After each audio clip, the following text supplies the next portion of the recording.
What's up everyone, Takedown here, welcome back to another video. Today we're going to be talking about what to do if your PlayStation 5 Pro will not turn on. Don't panic, let's get into this easy fix.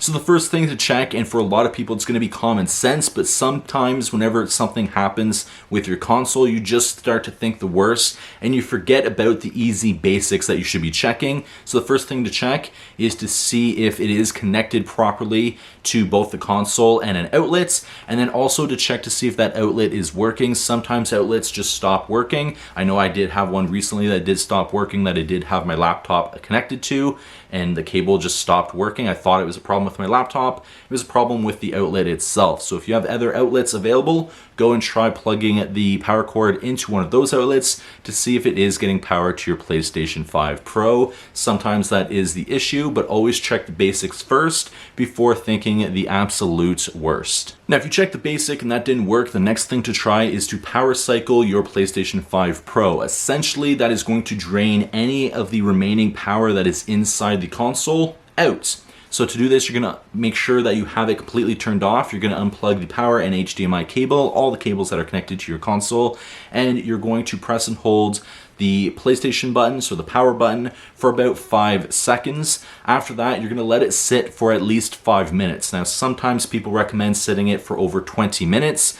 I find that after 5 minutes, all of the power that is inside should be depleted, and then you can do the next step. And after you wait at least 5 minutes, the next step is to just connect everything back up, try turning it back on, and for a lot of people, power cycling it works. If it didn't, let's move on to the next step. The next thing to check is to basically see what is the problem. If you try pressing the power button and nothing is happening, there's no beep, there's no sounds, there's no lights coming from the console, you don't hear the fan booting up, then it's probably something either internally or externally with the power cable or power supply for the console, or again, that power outlet. If it is lighting up, it's just not connecting to the TV. It could be something as easy as an HDMI issue, or something just blocking it to connect to the TV itself. Now, when you try to turn it on and you do hear it booting up, it's just not connecting to the TV, simply try a different HDMI cable or a different HDMI port in your TV to see if that works for you. Usually, if you hear it starting up, it's just not turning on the TV.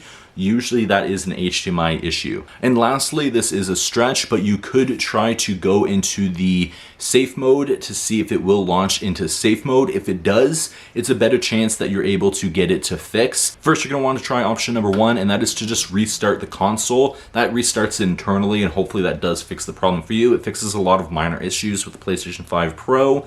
If that doesn't work, you can try to do option number 5 to rebuild the database. And if that didn't work, you might have to go into factory reset your console and turn it back on to see if it works. But again, all of these options in safe mode are only available if you can access safe mode. Now, if you can't access safe mode and none of the other options did work for you, then it's likely going to have to go to Sony or go in for repairs. So if you have it under warranty, I recommend checking in on that to see where you can take it. And hopefully one of these other fixes did work for you, so you don't have to go that route.